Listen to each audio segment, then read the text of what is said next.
Yeah. You know what I love is we talk about shows. We have the power regionals that happen out here, and we get groups from here on the West Coast, from Arizona and from Northern California, Southern California, Utah, Nevada, all coming together. And I even want to see Idaho, and it's great to see what everyone's doing. When you put on a show like Finals Week in Dayton, when does the preparation for that really start for that show, for the Dayton show? It starts now. As a matter of fact, here's my schedule for. It's happening right now. So as far as us with facilities and projections and things like that, we're trying to figure out how to make everything work. It's a long process. Yeah, I can't even imagine the logistics that go into putting that together because it's become so big. All the days that are required, and how many and venues. yeah, how many different venues go into finals week? Yeah, we use three main ones. We've used four before, and we're trying to like this year we're going back to a 3-day schedule. Just because after pandemic, we don't feel as though keeping kids away from school an extra day and in a hotel an extra night for the cost, we don't feel as though that's a smart thing to do. We can probably get it all done in 3 days and go from there. But yeah, it's tough, and we're talking about running in three arenas at the same time, and it's a monster staff to organize, and we have great volunteers that come out and dedicate time. And those people go from 6 a.m. until midnight, and they do it 3 nights in a row. And I always feel guilty, but boy, they love it. It's awesome. Yeah, I remember watching finals 2019, and just all the groups from Scholastic World, the independent world, were just stacked, and just enjoying each show. 2020 rolls around, and I'm like, okay, I think this is the year. I've never been to Dayton. This is the year I'm going to go to Dayton, and talk to the wife about it. And I was getting ready to make my travel arrangements, and then the pandemic hits, and then my first trip to Dayton never happened. So for me, it was an inconvenience. Can you give us a breakdown how it all went down on your end? Let's talk about Yes, it. let's talk about Let's talk about it, Mark. 2020. Well, we were paying attention to the health department, the office, and our CEO Ron Nankervis was definitely in touch with the Dayton health department, and we were getting regular updates on things. And it was late February, we were talking about the possibility of having to shut some things down. I was in Dallas the first week in March, and we had a little discussion that weekend saying that this was going to be it. We were going to send everybody home after this weekend, and we were going to have to shut it down because we just felt like, with the uncertainty of everything, the last thing we wanted to do is put any kids in any harm's way, because none of us really knew anything at the time.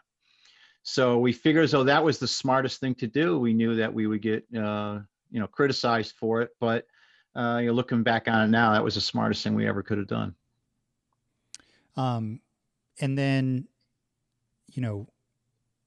you guys have to decide what's going to happen for the following year when we realized that this was something we were going to have to live with for a while.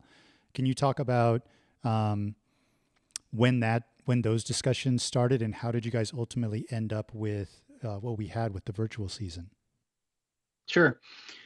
Well, we never stopped talking. It was pretty much weekly updates, and we live on Zoom like you guys do, and we knew that we weren't going to be able to have a season just because of all the limitations, but we wanted to find a way to keep the programs going with whatever restriction that they would have. So we came up with these virtual offerings that started out as individuals. So if every group, if an ensemble had to stay home, every kid could do an individual solo. If they could get together at school with small groups, because at one point some schools said you could only be in groups of 10. So we had small ensembles for those people. So if you wanted to get your bass drum line together, you could do something there. Then we had the offerings that included non-competitive. So if you could only throw some things together and do a minute, or you didn't want to have any kind of a judge evaluation, you just wanted to get some input, we have that for you. And then we would have a competitive offering, even though it wasn't the normal competitive offering. And then we wanted to open up and have e-showcase, which was you could do whatever you want.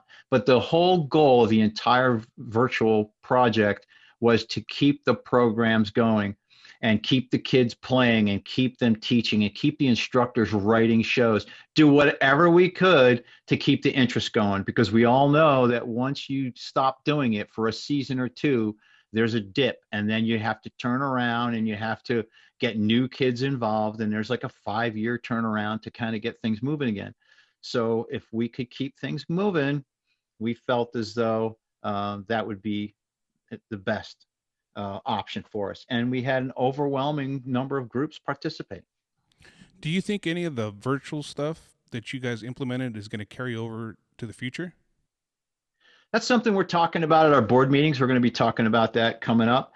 It's certainly a possibility that we would take the virtual offerings for those people that can't travel. We're going to try to do everything we can to make it easier for people to start back up and go from there. Now, I remember too, like pretty much a little bit after the shutdown, that there was the call to raise the age limit, give the age outs one more year so they could age out right. Flash forward to now, you just recently, from what I read, increased age limit to 25. Is that correct? Well, we just basically extended it a year. So if you were a marching member in 2020, you could do the virtual season in 2021. If you were going to age out in the 2021 season, you're going to have the 2022 season, because that will be back to normal. Okay. It looks like it'll be back to normal. Then starting in 2023 for that season, everything's back to normal with the age limits. Okay. So it's not like opening Pandora's box with raising the age for everybody and it just stays open, and, people don't, I hate to use this term but I know when I was drumming, all I wanted to do was drum. And I'm glad there was a barrier there to stop me, because I know I would have just been like living under a tree, just trying to drum for as long as I can. But you want people to still be part of the activity, but at some point too, I feel like there's got to kind of be some type of barrier so kids can move on to that next part of their life. Mm-hmm. I don't know. Does that make any sense? For sure. Yeah. For sure. Yeah, I think that it's important to kind of move on, and if we can help save you from yourself. Yeah, that exactly. There you go. Save me from myself. We can do that. But I'll tell you what, if you're totally into it and you want to keep coming, we got all kinds of volunteer positions, and we'll get you involved. And there's always going to be something for those crazies like us to do. So, I think that there's always going to be something there, but it's important that we kind of keep things normal and not open up, like you said, Pandora's box. So, now that we are, trying to, now it seems like that we're coming out on the other end of this, right? And we're going to knock on wood, knock on wood. Yeah. So we're going to see, a modified version of drum corps this summer. But the pandemic has had an impact. I mean, I know for sure locally here in Southern California that kids were forced basically to make a decision. Do I move on? Do I hang on, or do I hang around? Both instructor wise and kids wise, because when you're not making a living because your high school is shut down, there's life choices that you have to make. From where you sit, do you have any kind of perspective on the health of this part of the activity, that like you had said, the virtual effort was part of keeping it healthy.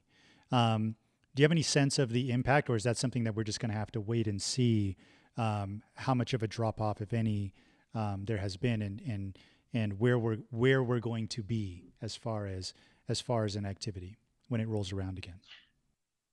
Yeah, and I think because WGI is primarily a scholastic-based activity, I mean, the majority of our groups are scholastic groups, I think that we're going to survive this thing pretty good. Luckily, as an organization, that we had put measures in place many years ago to protect ourselves from any kind of a major mishap. And those decisions that we made 15 years ago proved to be very, very vital in the survival of our activity.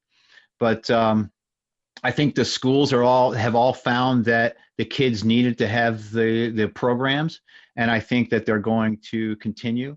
I think the more that we can get people back to normal, the activity is going to come back strong. I think there's going to be a little bit of a dip from our independent ensembles just because of everything that we were just talking about, and I think that it'll only take a couple of years, and all that stuff will be right back to normal. Because I think it's going to take is a few of those great organizations to put out some great shows, and they're just going to turn around and influence a whole new generation of people, and we're going to kick right back up. Yeah, there's like a couple things I think about a lot. I laugh because I'll just be sitting like at work or somewhere, and don't tell my work that I just sit there and think of drumline, but I sit there and I think, okay, during all this, are we going to see like a group of kids just lose the desire completely to do drumline, and then we're gonna have like a gap in talent? And I hope that's not the case. Do you ever think about stuff like that? All the time. It's all we've been talking about for a year and a half, because we're fooling ourselves if we don't think there's going to be some sort of a gap. There's going to be. Yeah. And then the other thing I think about, here in Southern California, we've been kind of blessed with having a lot of drum lines and great drum lines. Is this a time, because California has been shut down for like a longer time than other parts of the country? Is this the time when the other groups start catching up to Southern California, or do we kind of still have that Southern California dominance on stuff? I guess we'll have to wait and see. Yeah. We'll have to wait and see, but I'll tell you what, from some of the clips you see from some of those groups that supposedly didn't do anything until late, they're still in pretty good shape. Yeah. I think this next year, I know I'm chomping at the bit to go to my first ever WGI championships there in Dayton, and I really can't wait. I might go buy my ticket tomorrow. All I got to say is, and I'm a bit of a nerd for any content that gets uploaded online for what's going on in the activity. And, I will say that in Georgia, there are some incredible scholastic drum. I had no idea. I knew of a couple groups, but from this past season, they're doing some really amazing stuff. There are schools in Texas that are doing really, really amazing stuff. So, to be perfectly honest, I would hope that groups have found a way to really, continue to grow, and I would love to see some surprises. I would love to see some groups come out of nowhere. Mark, we didn't ask you about DCA. Yes, I was going to ask about that too. When did can you talk about getting involved in that, and what prompted that, and when? Yeah, we don't know a lot about DCA here in Southern California. Like, I'll be honest, I don't hardly know. I know the names of a few groups, and that's about it. I couldn't tell you anything much else. Yeah, so the DCA activity is an all-age activity, and it's weekends. So you show up on Friday night, and you have a little rehearsal. You do some rehearsal on Saturday. You do a show Saturday night, and then you go and rehearse on Sunday, and you go home. And then it all goes away, and then you come back the next Friday, and you got to get it all back to where it was last Sunday. And then you keep going like that. So it's just constantly just keep doing this. But it's for people who just love the activity. They can work, they can go to school, they can enjoy the activity. And you know what? Some of the drum corps play at a really high level, so you can get a really good experience. I was lucky enough to be involved with the Reading Buccaneers for a bunch of years. And let me tell you, they're not lacking anything that the junior corps are that they have. It's just they don't have the time, and your body can only take so much. So you can't say I'm going to have 50-year-olds up next to me, because you know what, some of the drum corps do some visual that that I could probably do, but I wouldn't last a day with these guys out there on the field, because my body wouldn't put up with that.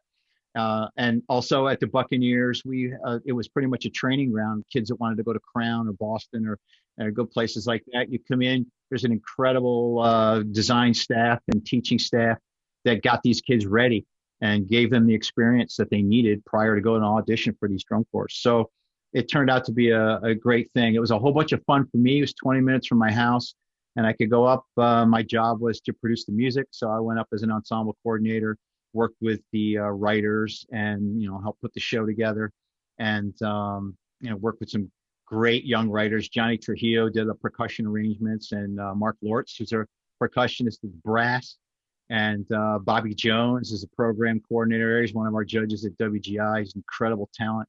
And Chris Feist, who I mentioned earlier, was with the Crossmen. He was a staff coordinator. So I got a chance to do drum corps with a whole bunch of people that I enjoyed doing drum corps with, and we had a whole bunch of fun putting those shows together. So it was a blast. Yeah, one of the admins of our Facebook page, he wanted me to ask you, how would your lines from the Buccaneers, how would they stack up, or maybe the kids from those lines stack up with the talent in DCI? It's pretty comparable, correct? Yeah, it is. The talent is comparable. It's the biggest difference is just the consistency, just because of the hours that they, take any one of those top drum corps and then say, okay, you can only practice 8 hours a week. And, it's going to be like these kids can play some incredible stuff, and they can, put it together the first time, and it's decent, but it's not perfect. You just don't have the time to just get down and, nitty gritty with the clarity. With back to WGI, with copyright issues, do you ever think there'll ever be a time when there'll be when WGI has its own network online where we can go watch shows from the past? We are recording everything. So we've had pretty much putting things together for historical value in the event that there's a time when we can go and throw all that stuff up there for people to see. Right now, it all has to be streamed just because that's the only way you can do it. But when copyright started to happen and it became more of an issue, what we saw was a lot of writers just write their own material. And it was a great time for composers because instead of arranging something, you're basically creating it from scratch. But there's some great stuff out there. So, we saw some, and we still continue to see some really great music being composed. But I still think that hopefully sometime that will work itself out, and we'll be able to go back and watch old stuff and not have to worry about the old copyright issue. What was the last year for DVDs or Blu-rays that you guys came out with? Boy, I don't know. I want to say maybe 2012 or something like that. I know 2011, but do you still have a stockpile of them somewhere, or is it like the ET Atari game we're gonna go to a landfill one day and dig it up and there'll be boxes of WGI DVDs? I think there's some old stuff at the office. I think they may have some things.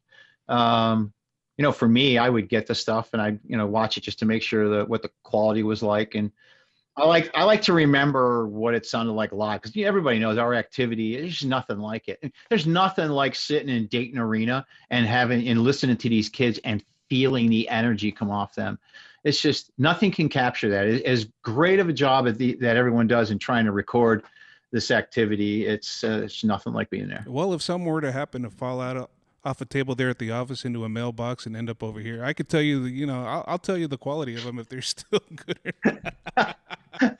Robert, I feel like is gonna at some point he's going to buy a little building somewhere and curate the world's one and only marching percussion museum with framed scores, framed original scores and different artifacts from all the eras. Do you still have all your old music that you wrote, like for 91, 92 and all that? I do. I used to write, this was before digital music. I wrote on these great big score paper. And I was in my basement not too long ago, and somebody had asked me about an old score, and I go, you know what? Let's go see if I can find it. I found everything. I even have my notes on tour. I had a book that I would every single day I write my production notes in. So I would, okay, tomorrow I got to do this, and all the changes and everything in there. I have them in these binders, and I actually found all that stuff. See, that stuff belongs in like the Louvre or Yeah. some type of the Smithsonian and in encased glass Yep. and yeah. Well, once you build it, I'll dedicate some stuff to Oh it. man, From the collection of. yeah. I'll have that's the I'll have the museum with a Bones costume there, and and the '91 show, the book, and yeah. Mark, as far as I know that you feel like you've been able to guide the activity in a really healthy way as far as growth. These past couple of decades. Has there ever been anything along the way that you've wanted to do that for some reason didn't work out, or has everything pretty much gone the way? I mean, because I know obviously a lot goes into just making sure that it happens, right? As opposed to like actually like changing something big. Has there anything along the way change wise where you were like, man, it would have been great if we could have done this, but it just didn't happen? Yeah, there's actually a few things. We've been trying to do I&E for years, and we just don't have any time in Dayton. Believe it or not, we're there for 3 days, and there's not a minute it's not accounted for. But with this virtual thing that we did this year, and with what we're doing right now, we got some individual ensembles going on as of right now. We're hoping to maybe offer that, virtually, so that the kids that are coming into Dayton can record maybe the week before and then submit it, and then we can kind of watch them all while we're there, something like that. There's that. There's also lighting and things like that I think that we could really incorporate into the activity. We just kind of fight with any kind of safety issue with audiences. You can't go turning off lights and things like that. But hopefully someday we can figure out a way around that. Pyrotechnics one day. Fireworks. Well, there's always somebody who asks every single year. There's always people pushing it, and there's always somebody a little too high on a prop. There's always, hey, can we do this? Can we do that? They're trying as hard as they can. And our whole thing is every single time somebody asks for something, it's like, how can we allow this? How can we let them do this? But sometimes we have to say no. But it's not that we haven't tried to let them do it. What would be, if any, the next big change you could see coming to WGI?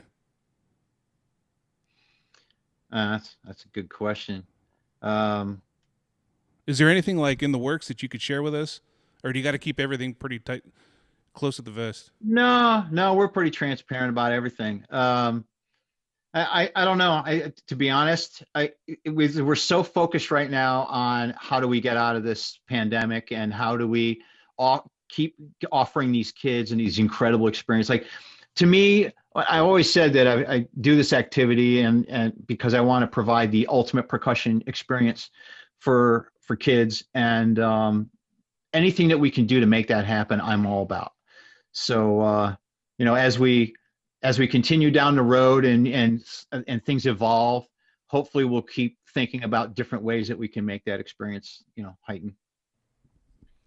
I mean, I feel like we've pretty much covered anything. I mean, everything. I think I just have one last thing. Okay.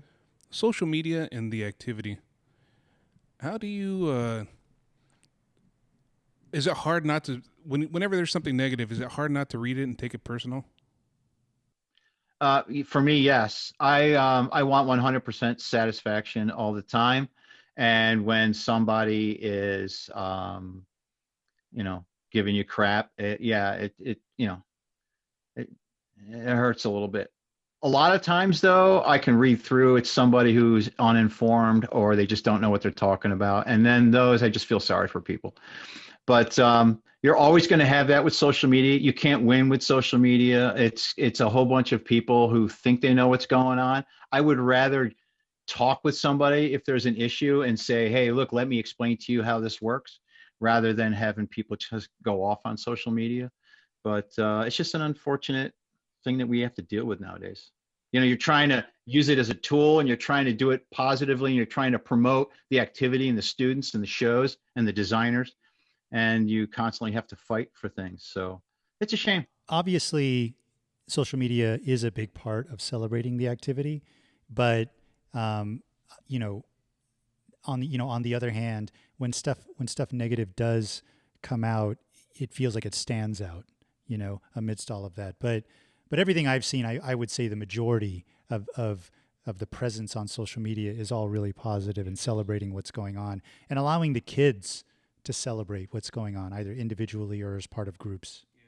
Us as kind of doing the podcast and stuff, we love shooting lot videos and all that. So I know we're looking forward to going out there and sharing all that and bringing that positive spirit back. Yeah. Putting it back out there, because this last year with no new content is like, yeah, at least on our end, Yeah, I don't think we should give in to the trolls. I think we should continue to do. The intent is to provide a positive experience and let everyone see it, and I think that we should continue with that. Exactly, I agree with you 100%. Because it's magical. I mean, just like you talked about being a young kid standing in front of those lines, and what it's like on WGI Finals night, feeling the presence of the kids on the floor. It's just all of that stuff is really magical and should be celebrated. I mean, hey, look at us. We're at a higher age and we still love the activity. Oh, yeah. Like we were just there yesterday, Mark, thank you for everything you've done, as far as growing, this side of the activity, keeping the health of the activity up with what you can, with what you've been able to do through the pandemic. Thank you for everything that you contributed drum corps wise, stuff that we were obviously really massive fans of. Thank you for sitting here and talking to us about it. That was, I told you offline that's, it's one of the biggest kicks we get out of this, because we are fans first and foremost. To actually be able to sit down with a legend in the activity and hear your story is, that's the best.